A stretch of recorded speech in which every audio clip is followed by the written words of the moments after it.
சிம்மராசிக்காரங்க வாழ்க்கையில் பிறந்ததுலேருந்தே கஷ்டம் தான். நீங்கள் நினைப்பீங்க சிம்மராசிக்கு மட்டும்தான் கஷ்டம் இருக்குதா, ஏன் எல்லா ராசியும் தானே கஷ்டப்படுறாங்க அப்படின்னு நினைப்பீங்க. ஆனால் மற்ற ராசிக்காரங்களை விட சிம்மராசிக்கு கஷ்டங்கிறது கொஞ்சம் அதிகமாகவே இருக்குது. சிம்மராசிக்காரங்க தங்களுடைய கஷ்டத்தையும் கண்ணீரையும் கடுகளவு கூட மற்றவங்களுக்கு தெரியாமல் பார்த்துக்குவாங்க.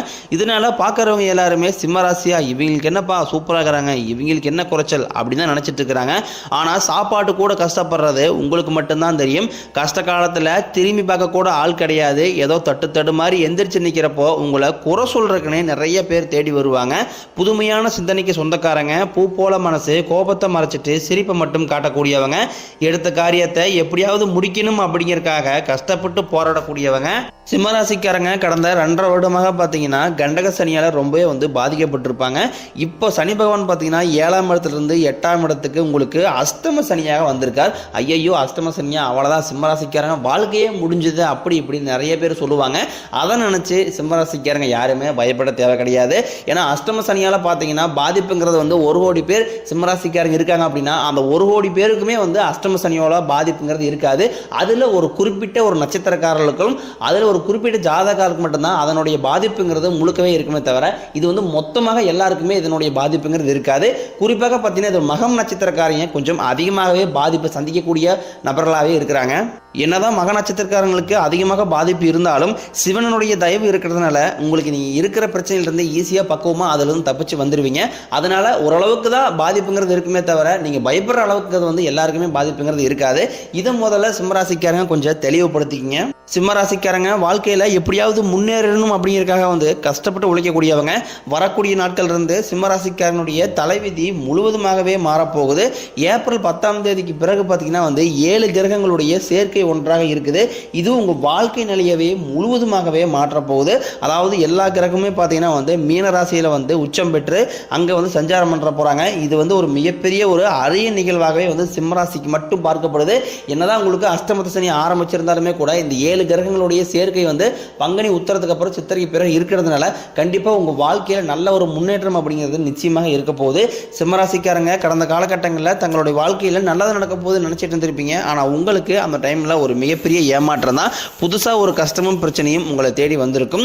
சிம்மராசிக்காரங்க சொந்த பந்தத்தை இழந்தாங்க, சொத்துக்களை இழந்தாங்க, தனக்கு நெருக்கமாக இருக்கக்கூடிய உறவுகளையுமே இழந்திருக்காங்க. கடைசியாக நான் மட்டும்தான் எல்லாத்தையுமே இழந்துட்டு நிற்கிறதா இருக்குது, எனக்கு உயிர் வாழவே பிடிக்கலன்னு சொல்லிட்டு இருக்காங்க. இதுக்கு மேலே என்னால் வாழவே முடியலை சாமி, தயவு செஞ்சு என்னை உன் கூடையே கூட்டிக்கிட்டு போயிரு. நான் இவ்வளோ கஷ்டப்பட்டதுக்கப்புறம் எனக்கு வாழ்க்கையில் வாழணுங்கிற எண்ணம் சுத்தமாகவே போயிருச்சு. உங்கள் மனசில் கவலையும் துன்பம் தான் அதிகமாகவே இருக்குது. நீங்கள் செய்யக்கூடிய ஒவ்வொரு விஷயங்களுமே தடுப்பதற்கு உங்கள் கூட இருக்க நபர்கள் நிறைய பேர் முயற்சி பண்ணிக்கிட்டு இருக்காங்க. இதெல்லாமே தெரிஞ்சுமே கூட நீங்கள் என்னமோ பண்ணுங்க எனக்கு என்ன வந்துச்சு அப்படின்னு தன் வேலையில் மட்டும் குறிக்கோளாக இருக்கக்கூடியவங்க தான் சிம்மராசிக்காரங்க. நீங்கள் என்றைக்குமே மற்றவங்க நம்பி இருக்க மாட்டீங்க. நம்மளால் மற்றவங்களுக்கு கடுகளவு கூட துன்பம் வரக்கூடாதுன்னு நினைக்கிறீங்க தான் நீங்கள். கொடுத்து சிவந்தக்காரங்களுக்கு சொந்தக்காரங்க உங்ககிட்ட இருந்தது அப்படின்னா எடுத்து கொடுத்துட்டு போயிட்டே இருப்பீங்க. மற்ற ராசிக்காரங்க மாதிரி என்றைக்குமே சொல்லி காட்ட மாட்டீங்க. மே 14ஆம் தேதி பார்த்தீங்கன்னா குரு பெயர்ச்சி நடக்க இருக்குது. இந்த குரு பெயர்ச்சியில் பார்த்தீங்கன்னா குரு பகவான் 10ஆம் இடத்துலேருந்து 11ஆம் இடத்துக்கு போகிறார். இந்த 11ஆம் இடம் அப்படிங்கிறது மிகுந்த லாபத்தை தரக்கூடிய இடமாக பார்க்கப்படுது. ஏன்னா சிம்மராசிக்காரங்க பொருளாதாரத்தில் ரொம்ப ஒரு பின்தங்கி இருக்கக்கூடிய ராசி அப்படின்னா அது சிம்மராசிக்காரங்க. ஏன்னா கடந்த 2-3 வருடமாகவே பார்த்தீங்கன்னா கடந்த காலகட்டங்களில் வேலையில் பிரச்சனை, தொழிலில் பிரச்சனை, குடும்பத்தில் பிரச்சனை, நல்ல ஒரு முன்னேற்றம் அப்படிங்கிறது இருக்காது. கடன் அப்படிங்கிறது கொஞ்சம் அதிகமாகவே இருந்திருக்கும். இந்த மாதிரி நிறைய சிக்கல் எல்லாமே சிம்மராசிக்காரங்க அதிகமாகவே சந்திச்சிருப்பீங்க.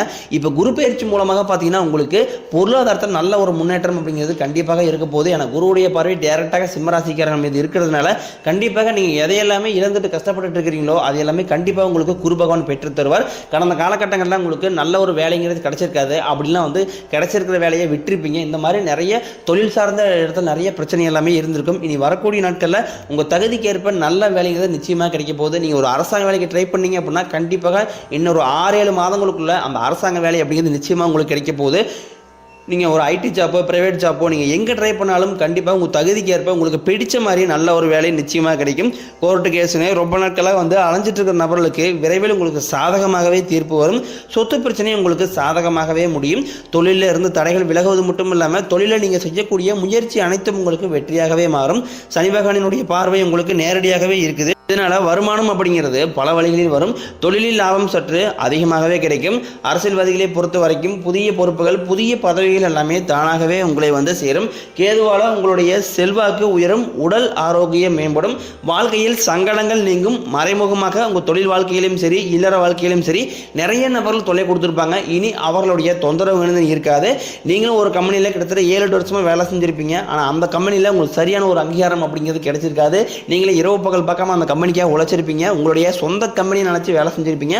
ஆனால் உங்களுக்கு பதவி உயர்வோ சம்பள உயர்வோ எதுவுமே கிடைச்சிருக்காது. உங்களுக்கு அப்புறம் வேலைக்கு வந்தவங்களுக்கு எல்லா சலுகையுமே கிடைச்சிருக்கும். அதை பார்த்து ரொம்ப வேதனைப்பட்டிருப்பீங்க. இனி நீங்கள் எதிர்பார்த்த மாதிரியே உங்களுக்கு பதவி உயர்வு, சம்பள உயர்வு போன்றவை எல்லாமே இன்னைக்கு கிடைக்க போகுது. உங்கள் வார்த்தைக்கு மதிப்பு மரியாதை கிடைக்கும். அந்த சில நீங்கள் எதிர்பார்த்த உயர்வுக்கு போக போகிறீங்க. தொழிலில் இருந்த தடைகள் விலகுவது மட்டும் இல்லாமல் சிலர் புதிதாக தொழில் தொடங்குவீங்க. உற்பத்தியில் இருந்த தடைகள் நீங்கி தொழிலை விரிவு செய்வீங்க. வரக்கூடிய நாட்களில் விற்பனை அதிகமாகும். ஏற்றுமதி இறக்குமதி தொழிலில் நல்ல லாபம் கிடைக்கும். நீங்கள் செய்யக்கூடியது சின்ன தொழிலோ பெரிய தொழிலோ நல்ல ஒரு வளர்ச்சி அப்படிங்கிறது நிச்சயம் உங்களுக்கு ஏற்படும். இந்த காலகட்டங்களில் சிம்மராசிக்காரங்களுக்கு திருமண நிலை அப்படிங்கிறது ஏதாவது ஒரு காரணத்தால் தடைபட்டே போயிட்டு இருக்கும். நிச்சயதாரத்து வரைக்கும் வருவாங்க. சொந்தக்காரங்க ஏதாவது சொல்லி கெடுத்து விட்டுருவாங்க. இந்த மாதிரி நிறைய சிக்கல் எல்லாமே சந்திச்சுட்டு வந்திருப்பீங்க. இனி வரக்கூடிய நாட்களில் நீங்கள் எதிர்பார்த்த மாதிரி நல்ல ஒரு வரன் அப்படிங்கிறது நிச்சயமாக உங்களுக்கு தேடி வரும். வாழ்க்கை துணையை இழந்த சிம்மராசி ஆண்களோ பெண்களோ அடுத்து இரண்டாவது திருமணம், அதாவது மறுமணம் பண்ணலாமா வேண்டாமா அப்படிங்கிற ஒரு குழப்பத்திலே இருப்பீங்க. அப்படி இரண்டாவது திருமணம் பண்ணும்போது சொந்தக்காரையும் தப்பாக நினைப்பாங்களா, இல்லை இந்த சமூகம் நம்ம தப்பாக பேசுவாங்களா அப்படிங்கிற ஒரே காரணத்துக்காக இரண்டாவது திருமணத்தை பற்றி நிறைய பேர் யோசிக்காமல் இருக்கீங்க. ஏன்னா இப்போ இருக்கக்கூடிய பொருளாதார சூழ்நிலையும் இப்போ இருக்கக்கூடிய காலகட்டத்தை வச்சு பார்க்கும்போது ஒரு சிங்கிள் பேரண்டால் இந்த சொசைட்டியை சர்வே பண்ணுறது ரொம்ப ரொம்ப கடினம். அது ஃபினான்ஷியல் ஸ்டேட்டஸை வச்சு பார்க்கும்போது ரொம்ப ரொம்ப பிரச்சனையை கொண்டு விட்டுருது. அதனால் நீங்கள் எதிர்பார்த்த மாதிரி நல்ல ஒரு மறுவாழ்க்கை அப்படிங்கிறது உங்களுக்கு நிச்சயம் அமையும். குழந்தை பாக்கியத்திற்காக இயங்கியவர்களுக்கு நீங்களும் பார்த்தீங்கன்னா போகாத கோயில் இல்லை, பார்க்காத ஹாஸ்பிட்டல் இல்லை, பண்ணாத ட்ரீட்மெண்ட் கிடையாது. நாங்களும் மேரேஜ் ஆகி கிட்டத்தட்ட 7-8 வருஷம் ஆச்சு, இன்னுமே எங்களுக்கு குழந்தை பாக்கியம் அப்படிங்கிறது இல்லை அப்படின்னு நிறைய பேர் சொல்லுவீங்க. இந்த ஆண்டு பார்த்தீங்கன்னா உங்களுக்கு சனி பயிற்சி, குரு பயிற்சி, ராகு பயிற்சி, இந்த 3 வருடங்களுடைய பயிற்சி இருக்கிறதுனால சிம்மராசிக்காரங்க வாழ்க்கையில் எதையெல்லாமே எழுந்துட்டு கஷ்டப்படுறீங்களோ அதெல்லாமே மீண்டும் கண்டிப்பாக உங்களுக்கு சனி பகவானும், குரு பகவானும், ராகு கேது பகவானும் கண்டிப்பாக உங்களுக்கு பெற்றுத்தர போகிறாங்க. இதில் எந்த ஒரு மாற்று கருத்துமே கிடையாது. காதலில் அதிகமாக தோல்வி அடையக்கூடிய ராசி அப்படின்னா அது பெரும்பாலும் சிம்மராசிக்காரங்க தான். ஏன்னா காதலுக்கும் சிம்மராசிக்காரங்களுக்கும் செட்டே ஆகாது. தன்னுடைய காதலை வெளிப்படுத்துவாங்க, அது ரிஜெக்ட் ஆயிரும். அதையும் மீறி காதலிச்சிட்டு இருப்பாங்க. வீட்டில் போய் சொல்லும்போது வீட்டில் இருக்கக்கூடிய பேரண்ட்ஸ் ஒத்துக்க மாட்டாங்க. இந்த மாதிரி நிறைய சிக்கல் எல்லாமே கடந்த காலகட்டங்களில் சிம்மராசிக்காரங்க நீங்கள் சந்திச்சுட்டு வந்திருப்பீங்க.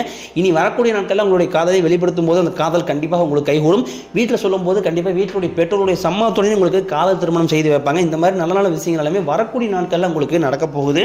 பிரிந்திருக்கக்கூடிய கணவன் மனைவி எல்லாமே மீண்டும் ஒரு முறை சேர்ந்து பேசக்கூடிய வாய்ப்பு கிடைக்கும் பட்சத்தில் கண்டிப்பாக ஒன்றாக சேர்ந்து வாழுவீங்க.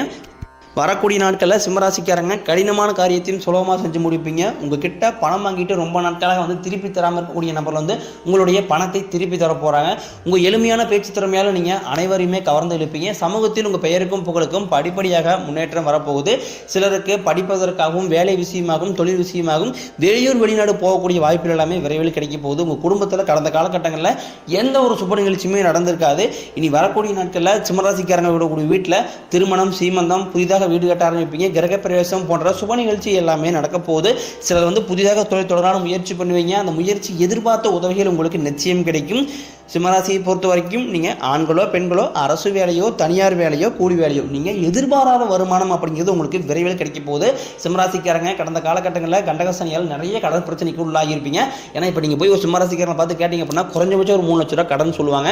3 லட்ச ரூபா இல்லாமல் நீங்கள் சிம்மராசிக்காரங்களை பார்க்கவே முடியாது. அந்த அளவுக்கு பொருளாதாரம் ரொம்ப பின்தங்கி இருக்கக்கூடியவங்க அது முழுக்க சிம்மராசிக்காரங்க தான். ஏன்னா இந்த ஆண்டில் பார்த்தீங்கன்னா உங்களுக்கு பொருளாதார முன்னேற்றம் அப்படிங்கிறது படிப்படியாக உயரப்போகுது. இந்த 2025 முடிஞ்சு 2026 நீங்கள் காலடி எடுத்து வைக்கும்போது உங்களுடைய கடன் பிரச்சனை அனைத்தும் ஒரு பைசா கடன் இல்லாமல் அனைத்து விதமான கடனையுமே கட்டி முடிக்கக்கூடிய அளவுக்கு உங்களுடைய பொருளாதார முன்னேற்றம் அப்படிங்கிறது வரப்போகுது. வரக்கூடிய நாட்களில் சிம்மராசிக்காரங்க புதிதாக தொழில் தொடங்குவீங்க. உற்பத்தியில் இருந்த தடைகள் நீங்கி தொழிலை விரிவு செய்வீங்க. வேலையில் இருந்த பிரச்சனை தடுமாற்றம் உங்களுக்கு முழுவதும் மறைய போகுது. இனி வரக்கூடிய நாட்களில் சிம்மராசிக்காரங்களுடைய வளர்ச்சி அப்படிங்கிறது ரொம்ப அபரிவிதமாக இருக்க போகுது. உங்களுடைய சொந்தக்காரர்கள் நண்பர்களுமே பார்த்தீங்கன்னா உங்கள் மீது பொறாமை கொள்ள போகிறாங்க. முடிஞ்ச அளவுக்கு எல்லா விஷயத்தையுமே கொஞ்சம் ரகசியமாக வச்சுக்கோங்க. எதையுமே யார்ட்டையுமே நம்பி ஷேர் பண்ணாதீங்க. குறிப்பாக பார்த்தீங்கன்னா உங்கள் குடும்பத்தில் அதிகமாக பிரச்சனை வர்றது காரணமே 3வது நபர். அந்த 3வது நபர் உங்கள் குடும்ப வாழ்க்கையை தலையிடுறதா உங்கள் குடும்பத்தில் மிகப்பெரிய பிரச்சனையும் சச்சரவையும் கொண்டு விட்டுருது. முடிஞ்ச அளவுக்கு அதை யாரையுமே தலையிடாமல் பார்த்துக்கிறது ரொம்ப ரொம்ப நல்லது. விரைவில் விரைவில் உங்களுக்கு மருத்துவத்தால் உடல் சார்ந்த பிரச்சனைகள் அனைத்தும் முழுவதும் நிவர்த்தி ஆகுது. ஏன்னா உடல் ரீதியை பொறுத்த வரைக்கும் சிம்மராசிக்காரங்க அதிகமாக சிரமப்பட்டு இருக்கீங்க. விரைவில் உங்களுக்கு ரத்த கொதிப்பு, சர்க்கரை போன்ற நோய்கள் அனைத்தும் முழுவதுமாக உங்களுக்கு கட்டுக்குள் வரும். குடும்பத்தில் உள்ள பிரச்சனைகள் நீங்கி தம்பதிகள் ஒருத்தருக்கு ஒருத்தர் புரிஞ்சுக்குவீங்க. புதிய வண்டி வாகனங்கள் வாங்குவீங்க, புதிய சொத்துக்கள் வாங்குவீங்க. சிம்மராசிக்காரங்களுக்கு பரிகாரம்னு பார்த்தீங்கன்னா சனிக்கிழமை தோறும் நீங்கள் சனி பகவானுக்கு இரும்பு அகல் விளக்கு மூலம் நல்லெண்ணெய் தீபம் ஏற்றி வழிபாடு செஞ்சு வந்தீங்க அப்படின்னா உங்கள் வாழ்க்கை கண்டிப்பாக வளமாக இருக்கும்.